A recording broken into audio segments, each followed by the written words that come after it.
അൽഹംദുലില്ലാഹ് അൽഹംദുലില്ലാഹി റബ്ബിൽ ആലമീൻ അസ്സലാത്തു വസ്സലാമു അലാ റസൂലിൽ അമീൻ വഅലാ ആലിഹി വസഹ്ബിഹി അജ്മഈൻ അമ്മാ ബഅദ് റബ്ബി ഇശ്റഹ് ലി സദ്രി വയസ്സിർ ലി അംരി വഹ്ലുൽ ഉഖ്ദതം മിൻ ലിസാനി യഫ്ഖഹു ഖൗലി ഖുൽ മതാഉ ദുനിയ ഖലീൽ വൽ ആഖിറതു ഖൈറുൽ ലിമൻ ഇത്തഖാ വലാ തുദ്ലമൂന ഫതീല.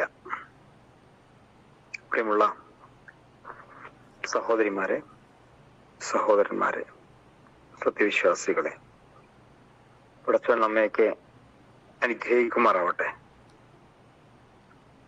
നമ്മുടെ ജീവിതത്തെ അർഹിക്കുന്ന ഗൗരവത്തോടെ സമീപിക്കാൻ വിശ്വാസികളെന്ന നിലക്ക് നമുക്ക് തീർച്ചയായും സാധിക്കേണ്ടതുണ്ട്.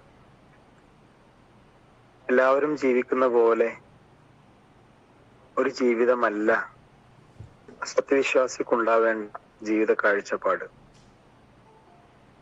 ശാശ്വതമായ പരലോകത്തേക്ക് വേണ്ടിയുള്ള ഒരുക്കം, ഓർമ്മകൾ ജീവിതത്തെ എപ്പോഴും സ്വാധീനിക്കേണ്ടതുണ്ട്. നമ്മുടെ നാട്ടിൽ അള്ളാഹുവിന്റെ തിരഞ്ഞെടുക്കപ്പെട്ട അതിഥികൾ പരിശുദ്ധമായ ഹജ്ജ് കർമ്മത്തിന് വേണ്ടി പുറപ്പെടുകയാണ്, അല്ലെങ്കിൽ ചിലരൊക്കെ പുറപ്പെട്ടു കഴിഞ്ഞു.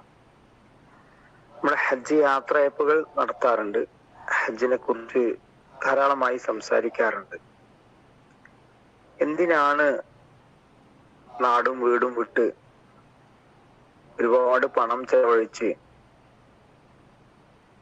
ശാരീരികമായി മാനസികമായി ഒരുപാട് റിസ്ക് എടുത്ത് ചില കർമ്മങ്ങള്, ഹജ്ജിന്റെ കർമ്മങ്ങളെ കുറിച്ച് നമ്മൾ അങ്ങനെ ചിന്തിച്ചു നോക്കിയാൽ ചിലപ്പോഴൊക്കെ ഇസ്ലാം അല്ലാത്തൊരു വ്യക്തിയെ സംബന്ധിച്ചിടത്തോളം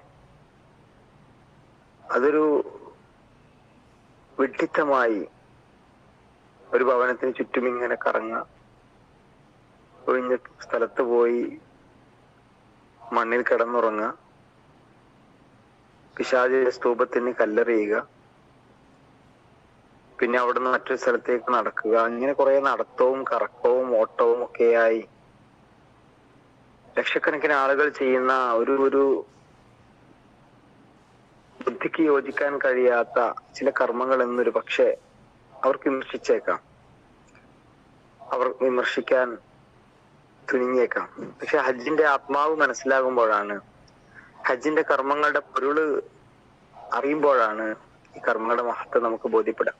ഞാൻ പറഞ്ഞതിന്റെ ചുരുക്കം, നമ്മൾ റിസ്ക് എടുത്ത് ചില ഇബാദത്തുകൾ നിർവഹിക്കുന്നത്, പാതിരാ സമയത്ത് എഴുന്നേറ്റ് തഹജ്ജുദ് നമസ്കരിക്കുന്നത്, പകൽ സമയം അള്ളാഹുവിന്റെ തൃപ്തിക്ക് വേണ്ടിയിട്ട് അന്നപാനീയങ്ങൾ ഉപേക്ഷിക്കുന്നത്, എത്ര തിരക്കിനിടയിലും 5 നേരം ചില റക്അത്തുകൾ വളരെ കൃത്യമായിട്ട് നിർവഹിക്കുന്നത്, ഇതൊക്കെ എന്തിനാണ് എന്ന് ചോദിച്ചാൽ അതിന്റെയൊക്കെ ആത്യന്തികമായ ലക്ഷ്യം അള്ളാഹുവിന്റെ തൃപ്തിയും പരലോക വിജയവുമാണ്. അത് നേടിയെടുക്കാൻ നമ്മുടെ ഇബാദത്തുകൾ നമ്മളെ സഹായിക്കുമ്പോഴാണ്, പരലോക വിജയം നേടിയെടുക്കാൻ നമ്മുടെ മനസ്സിനെയും ജീവിതത്തെയും പ്രാപ്തമാക്കുമ്പോഴാണ് നമ്മുടെ ആരാധനകൾ അർത്ഥപൂർണമാകുന്നത്. പ്രിയമുള്ളവരെ, മനുഷ്യരായ നമുക്ക് 3 വീടുകളാണുള്ളത്. ഒന്ന് ദുനിയാവിലെ നമ്മുടെ വീട്, മറ്റൊന്ന് ബർസഖ്, മൂന്നാമത്തേത് സ്വർഗം, അതല്ലെങ്കിൽ ശാശ്വതമായ പരലോക ജീവിതം. ഇന്നമൽ ഹയാത്തു ദുനിയ ലഅബുൻ വലഹ്വൻ മിൻ തുഅ്മിനു വതത്തഖു യുഅതീകും ഉജൂറക്കും. അല്ലാഹു വിശുദ്ധ ഖുർആനിലൂടെ പറയുന്നുണ്ട്, മനുഷ്യന് അവൻ പ്രവർത്തിച്ചതിന്റെ പൂർണ്ണമായ പ്രതിഫലം നൽകപ്പെടുന്ന ഒരു നാൾ.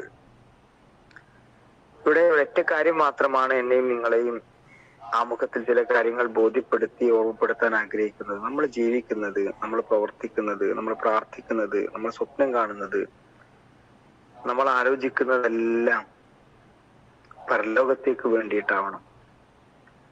പലപ്പോഴും നമ്മുടെ മനസ്സിൽ നിന്ന് പരലോകം എന്ന ചിന്തയെ മാറിക്കളയാൻ, അല്ലെങ്കിൽ ഇല്ലാതാക്കി കളയാൻ പിശാചിന് സാധിക്കാറുണ്ട്.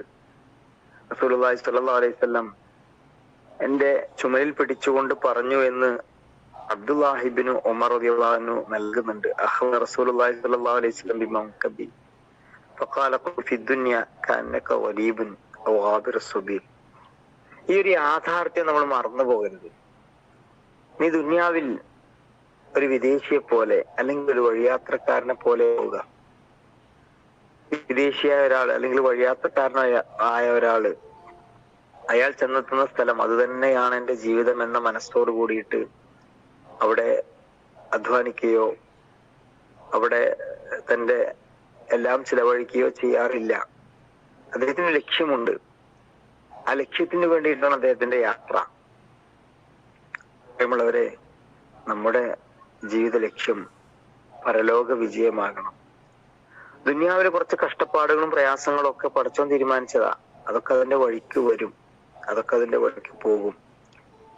നമ്മുടെ കർമ്മങ്ങൾ കൊണ്ട്, നമ്മുടെ മനസ്സുകൊണ്ട്, പ്രാർത്ഥനകൾ കൊണ്ട്, ദിക്റുകൾ കൊണ്ട് പരലോകത്ത് വിജയം നേടിയെടുക്കാനുള്ള പരിശ്രമം നമ്മൾ സ്വയം നടത്തുക. ഭൗതികമായ ലോകത്തിന്റെ രസങ്ങളിൽ, ആനന്ദങ്ങളിൽ വീണുപോവുകയും പരലോകത്ത് നഷ്ടമാവുകയും ചെയ്യുന്ന ഹതഭാഗ്യവാന്മാരിൽ നമ്മൾ ഉൾപ്പെടാതിരിക്കുക. അല്ലാഹു സുബ്ഹാനഹു വ തആല പരലോകത്തിന് വേണ്ടി ഓരോ ദിവസത്തെയും ഏറ്റവും ഫലപ്രദമായി പ്രയോജനപ്പെടുത്തുന്ന നല്ലവരായ ആളുകളിൽ നമ്മെല്ലാവരെയും ഉൾപ്പെടുത്തി അനുഗ്രഹിക്കുമാറാവട്ടെ. നമ്മുടെ വീഴ്ചകളും പോരായ്മകളും അല്ലാഹു പുറത്ത് മാപ്പാക്കി തരുമാറാവട്ടെ. കേട്ട കാര്യങ്ങൾ, പറയുന്ന കാര്യങ്ങൾ ജീവിതത്തിൽ പ്രാവർത്തികമാക്കി ഈമാനോടെ ഇസ്തിഖാമത്തോടെ നിലകൊള്ളാൻ റബ്ബ് നമുക്ക് തൗഫീഖ് നൽകി അനുഗ്രഹിക്കുമാറാവട്ടെ. ആമീൻ. അസ്സലാമു അലൈക്കും വറഹ്മത്തുള്ളാഹി വബറകാതുഹു.